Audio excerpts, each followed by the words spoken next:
साथियों, मैं सुधीर तोमर आप सभी का स्वागत करता हूं अपने कार्यक्रम शब्द की शक्ति अर्थात पावर ऑफ वर्ड्स में।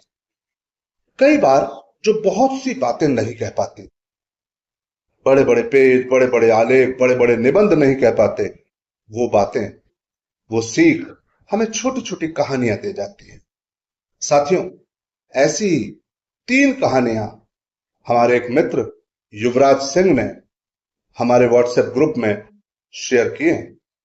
मुझे बहुत अच्छी लगी और मैं चाहता हूं कि अपने इस कार्यक्रम के माध्यम से आप सब तक उन 3 कहानियों को पहुंचाऊं और ये उम्मीद भी रखता हूं कि उन 3 कहानियों के माध्यम से आप भी उन्हें अपने दोस्तों, अपने जानने वाले, अपने मित्रों के साथ पहुंचाएं।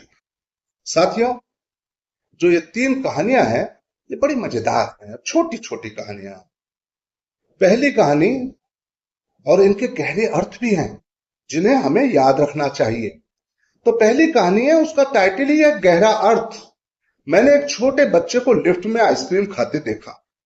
चिंता के कारण मैंने यूं ही कहा, इतनी ठंड में आइसक्रीम खाओगे तो बीमार नहीं हो जाओगे? बच्चे ने जवाब दिया, मेरी दादी 103 साल तक जिंदा रही। मैंने पूछा, क्या वो भी आइसक्रीम खाती थी? बच्चे ने मासूमियत से कहा, नहीं, बल्कि इसलिए कि वो दूसरों के मामलों में दखल नहीं देती थी। कितना गहरा सबक। अब समझ आया कि मैं इतनी जल्दी क्यों बूढ़ा हो रहा हूं। बहुत ज्यादा फालतू की टांग लोगों के मामलों में अड़ा रहा। दूसरी टाइटल है कहानी का ठकान। आजकल हर जगह साइबर ठग घूम रहे हैं। अभी अभी हमने खबरों में देखा कि लोगों की जमा पूंजी अचानक गायब हो गई, तो हमें भी चिंता लगी। हजारों लाखों रुपए लोगों के लुट गए और कोई भी सुराग नहीं मिला। हमने भी घबराकर अपनी साइकिल उठाई और तेजी से भाग लिए बैंक की ओर। दिमाग में इतना तनाव था कि बैंक पहुंचकर एटीएम में कार्ड डाला, पासवर्ड डाला, बैलेंस चेक किया। शुक्र है कि मेरे 800 रुपए अभी भी सुरक्षित थे। मैंने राहत की सांस ली। हे भगवान, कितना तनावपूर्ण था। अब कसम खाता हूं, कभी भी इन खबरों को नहीं देखूंगा। बिना मतलब की टेंशन हो जाती है। बैंक से बाहर निकला तो और भी ज्यादा थकान महसूस हुई। मेरे 800 रुपए तो बैंक में सुरक्षित थे, लेकिन मेरी साइकिल गायब थी। अत्यधिक तनाव में न भागे दौड़े। यही सीख है इस कहानी की। अब तीसरी कहानी का टाइटल है संयम रखना। एक युवती ट्रेन में चढ़ी और देखा कि उसकी सीट पर एक आदमी बैठा हुआ है।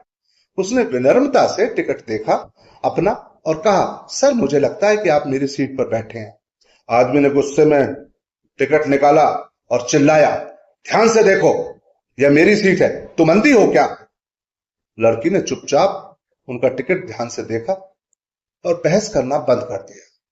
वो शांति से उनके बगल में खड़ी हो गई। ट्रेन चलने के बाद, कुछ दूर आगे चलने के बाद, लड़की ने हल्की सी आवाज में कहा, सर, आप गलत सीट पर नहीं बैठे हैं, लेकिन आप गलत ट्रेन में बैठे हैं। यह ट्रेन कोलकाता जा रही है और आपकी टिकट तो मुंबई की है।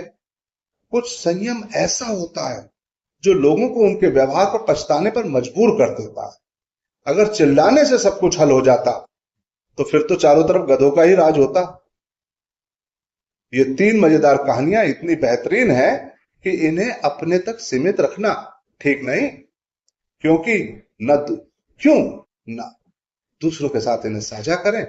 थोड़ी हंसी ठिठोली हो जाएगी और बहुत सा लेसन जो बड़ी बड़ी किताबों को पढ़कर हमें नहीं मिलता, वो समझ में आ जाएगा। किसी को लेसन समझाने की जरूरत नहीं होती। कुछ वाक्यों से, कुछ कहानियों से अगर हम उन्हें उस पढ़ने को दें और उन्हें अपने आप समझ में आ जाए, तो उससे बड़ा कोई लेसन नहीं होता। आज इतना ही, फिर मिलेंगे अगले प्रोग्राम में शब्द की ताकत, पावर ऑफ वर्ड्स में। धन्यवाद।